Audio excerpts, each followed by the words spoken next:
Shalom from Jerusalem. This is Israel at War, an update on TV7 News Israel on the 566th day of Israel's longest war, which started on October the 7th, 2023, with the horrific massacre by Hamas and then expanded to other fronts: Lebanon, Syria, Yemen, Iran itself, the West Bank, and even other more remote areas, Iraqi militias and the like. And this is also Holocaust Remembrance Day in Israel, and we will touch upon the echoes of that terrible experience with our three distinguished guests. Our regular viewers are familiar with all three of you. Brigadier General in the Reserves, Relik Shafir from the Israeli Air Force. Welcome. Hello. And also Colonels Dr. Anan Wehabi and Reuven Ben Shalom, all of you experts on Middle Eastern, regional, and global affairs. And let me start with you, General Shafir, because of your participation in the Iraq raid in June of 1981, when you and seven of your buddies, your brothers in arms, destroyed the Iraqi nuclear reactor. Prime Minister Begin at the time mentioned the Holocaust and the Israeli vow never again as the principal reason Israel undertook that extreme step. He said he didn't want to see those horrible sights of Jewish boys and girls, elderly people, and the rest once again in peril. Was that also one of the dimensions or values that you yourself and the other fighter pilots thought about, briefed about? We weren't briefed about, but the thought was behind this. I'm named after my grandfather, who died in the Holocaust in 1943 out of the city of Vilnius in Lithuania. My father was lucky enough to make Aliyah a few years earlier without the family. And so I think we all had that thought in mind. And these thoughts brought with them determination.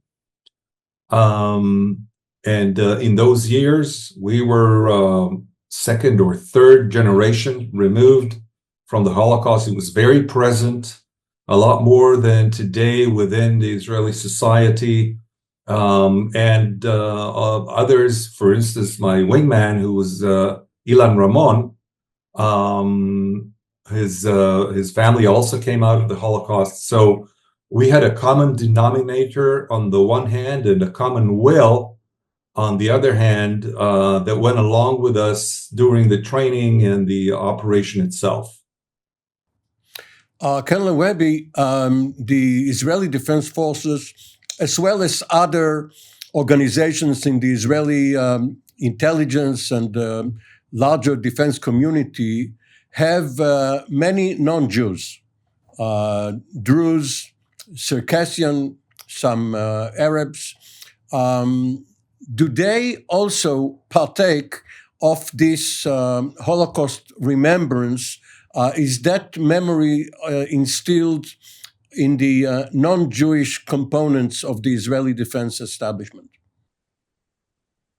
Yes, when we go to the history, and in particular the connection between the Druze community here in the Holy Land and the Jewish community before the establishment of the State of Israel, there was already a connection and a real, a very deep friendship in order to be part of the establishment of the State of Israel. The Zionist movement has started already long before the Holocaust. But we could see together this collective trauma of the Jewish people and to what extent it shaped actually the Israeli national identity as well as the security doctrine, if you want, and the attitude towards threats.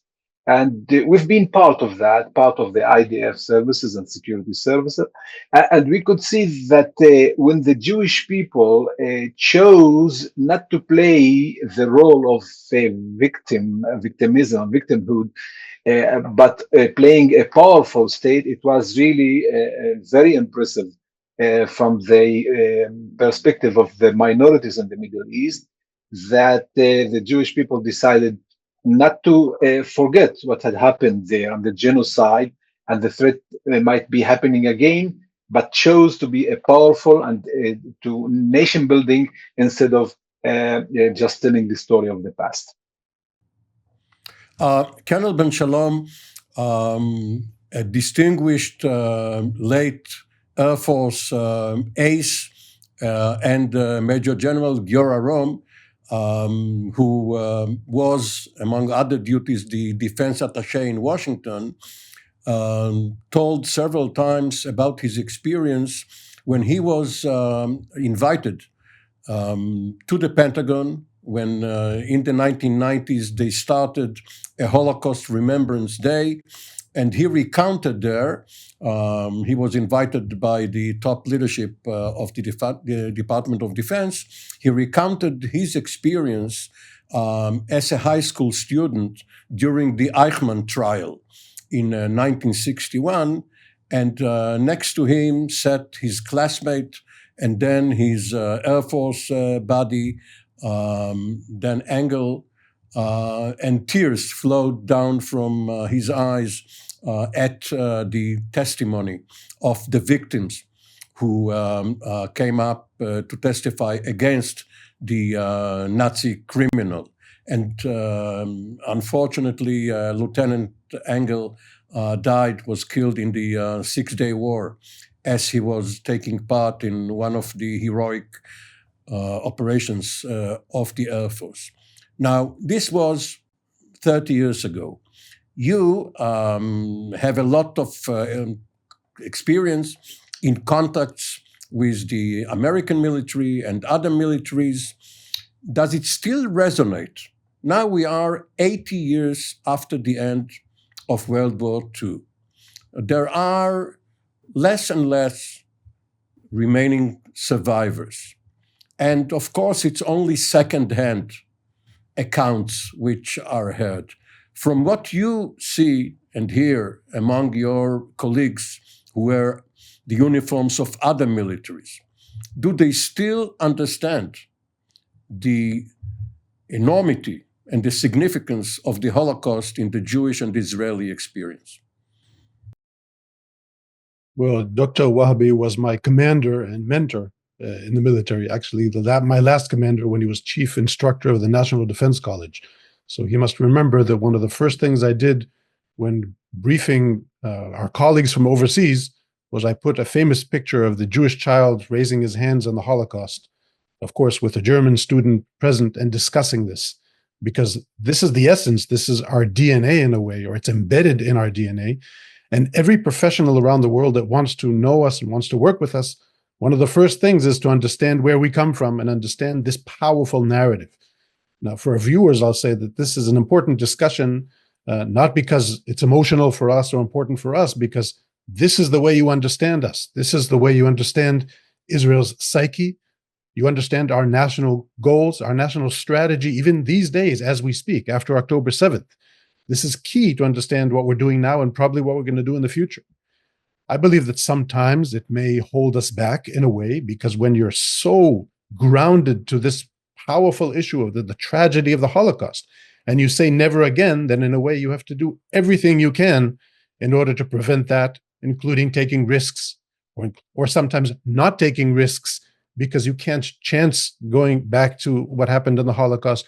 So this is an extremely relevant issue. This is not just a Remembrance Day of something historic. This is something that is relevant to today, to the way we think, to the way we act, to the way we operate. And directly to your question, yes, I think our colleagues understand this, appreciate this, learn this. And yes, when they're good friends, they're also extremely sensitive to how important it is to us. So Relik Shafir, Reuven Ben Shalom led us down the intended path from the Holocaust to the October 7th Gaza war. And it is often said in Israel that this was the worst massacre of Jews ever since the Holocaust. Now, the Holocaust took part almost 6 years from 1939 in the fall to 1945 in the spring. In Europe, the Japanese, of course, had committed other crimes. So if you try to break it down, it's approximately, on the average, 3,000 victims a day during the years of the Holocaust, and 1,200 Israelis, Jews, mostly Israelis, perished on October the 7th. So are the two comparable, including what Reuven alluded to, what Israel should do and perhaps should have done to prevent such atrocities from ever taking place again?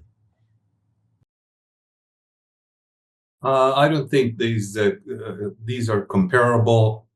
I wouldn't compare a precisely planned and executed plan by the Nazis along those years of killing as many Jews as they could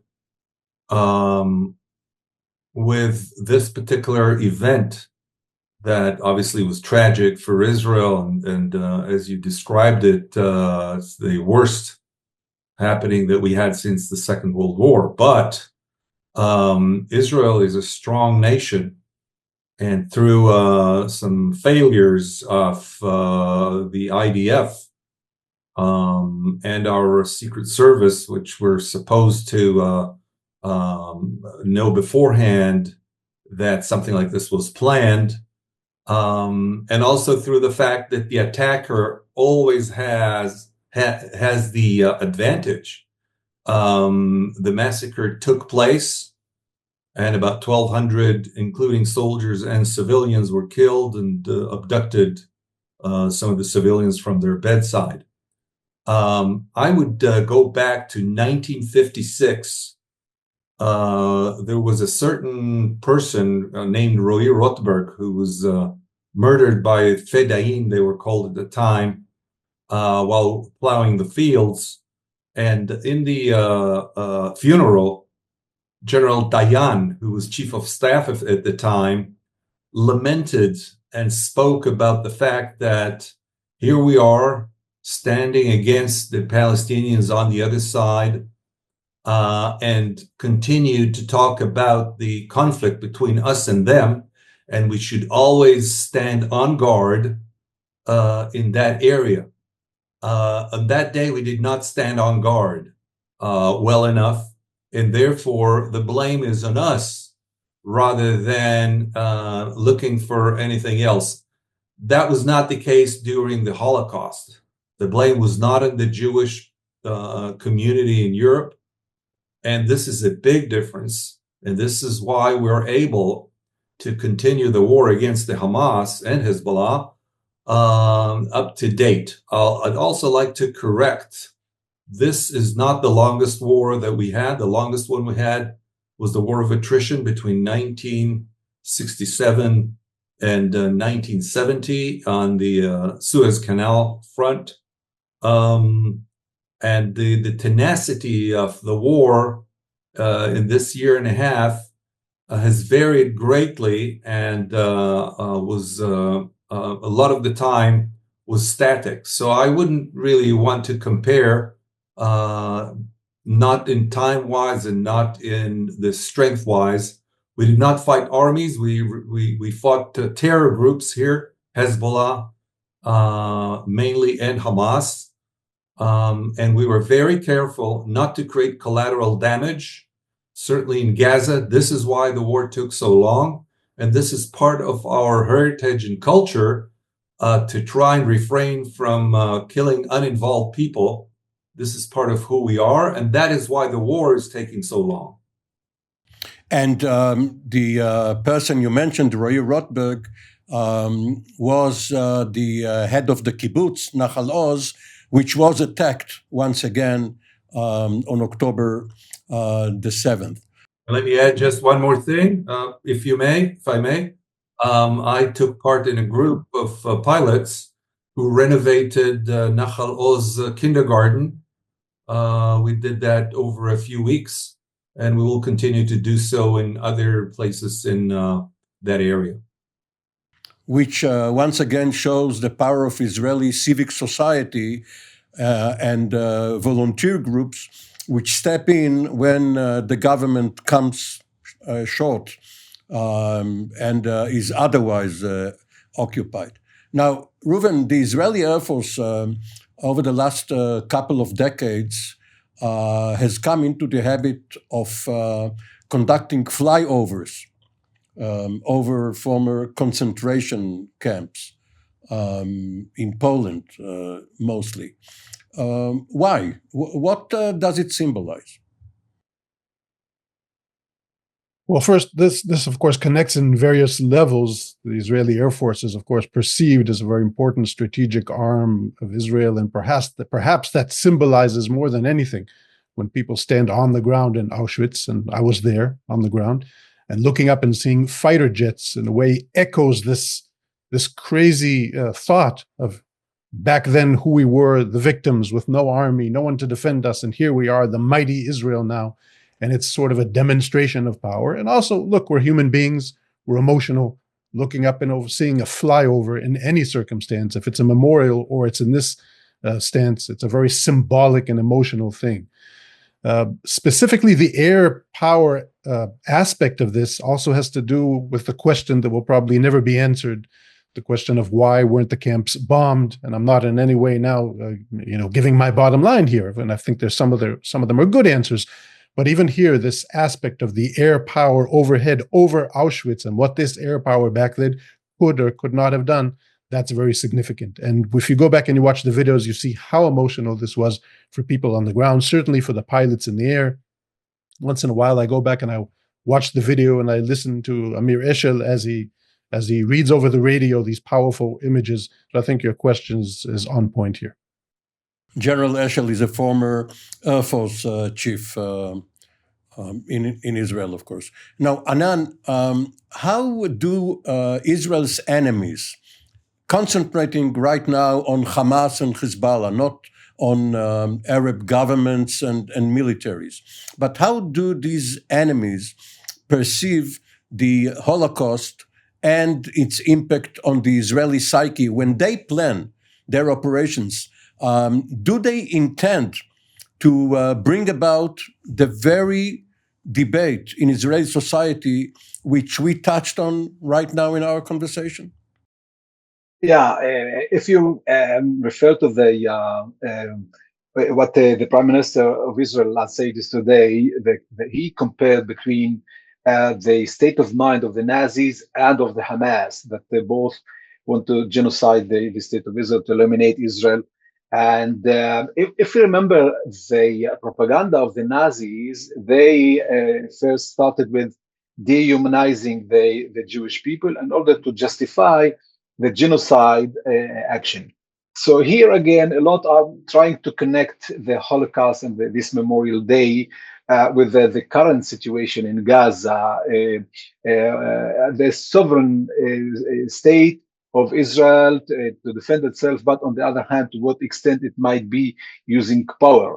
Of course, the Israeli ethos and the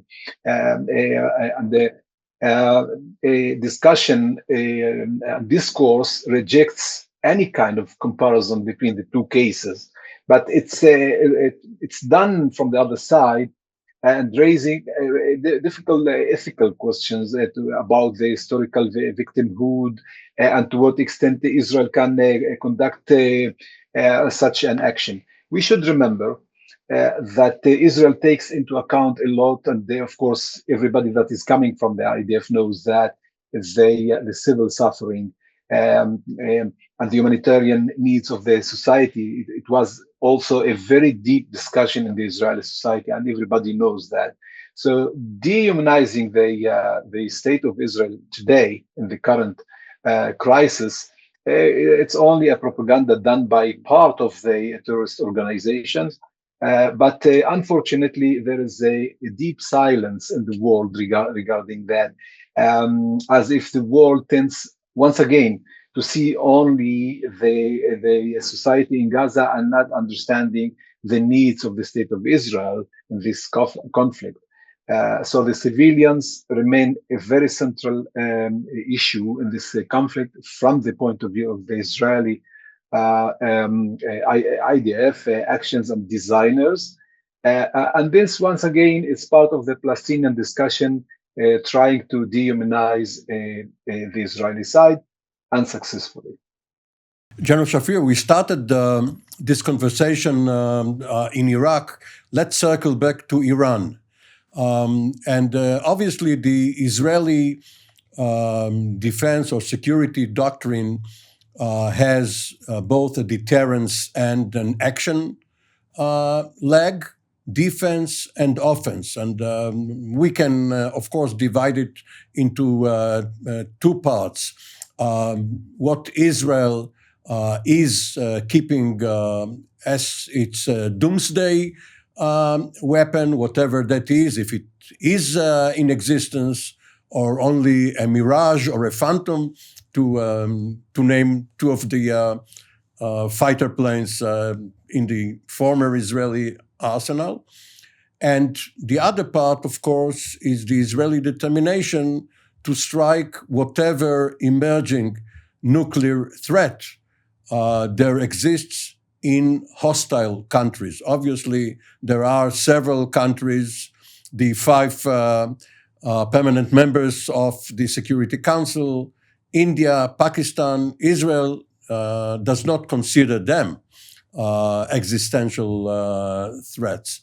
But Iraq, Iran, we heard about the North Korean assistance to Syria, which caused in 2007 the Israeli decision to strike at the plant built by the North Koreans for the Syrians.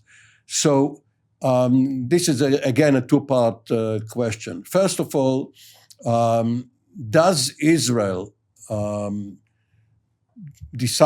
has it decided that whatever happens, it will not let others strike Israel with impunity, and therefore must have such a deterrent that will convince them that there is no possibility of doing so? And if that is the reality, why do they keep building those weapons of mass destruction? Don't they understand that should they try to use them, they will be annihilated?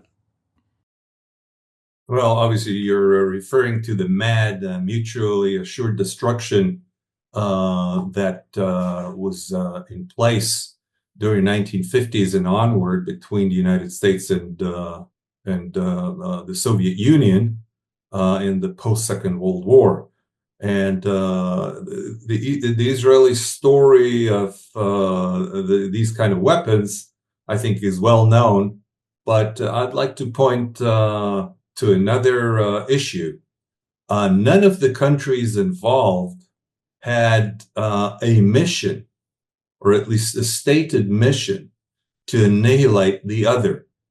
The only case is with Iran, that had taken on itself a mission to destroy Israel, annihilate Israel. They said so publicly, and therefore they pose a real threat, not just a hidden or below the table one. And that is why we feel that it is not just our right to do, to make sure that they don't have that kind of a weapon, but it's a decision that is warranted by these wishes of Iran.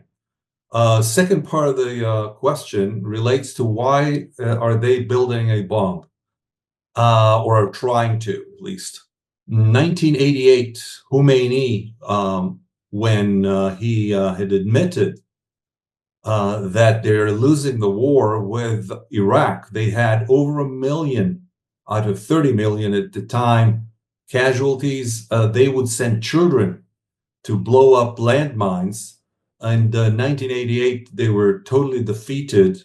They had Scud missiles fired from Iraq to Tehran every week.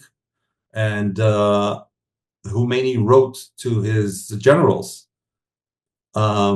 explaining why they're actually going for a ceasefire. And he wrote, "We must develop a weapon of leverage." These were the words that he used in translation to English. And having said so, I think they all understood what is required. And so the weapons were not directed towards Israel, but towards the world, or the Arab world for that matter, and their arch enemies, the Sunnis in Saudi Arabia and Egypt. So it was only of late that they directed their venom towards Israel for reasons that we won't go into at this time. But having done so, we are determined to make sure that they won't have the capability. And that is the backdrop and the framework of the Israeli strategy concerning Iran. So if the three of you were now sitting in the Supreme Court, we would say that General Shafir wrote the opinion not only for the majority, but that you two agree with him. And even if you don't, we don't have time to go into your disagreements, which are non-existent. For the time being, thank you all. Anan Wahabi, Reuven Ben Shalom, Relik Shafir.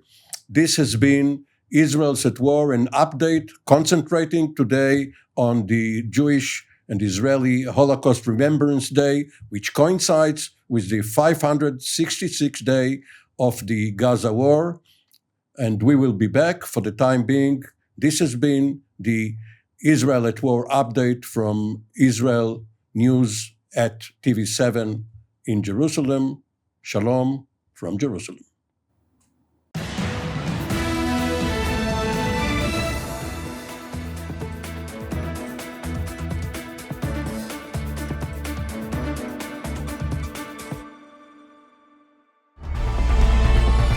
Jerusalem Studio, now available on Spotify.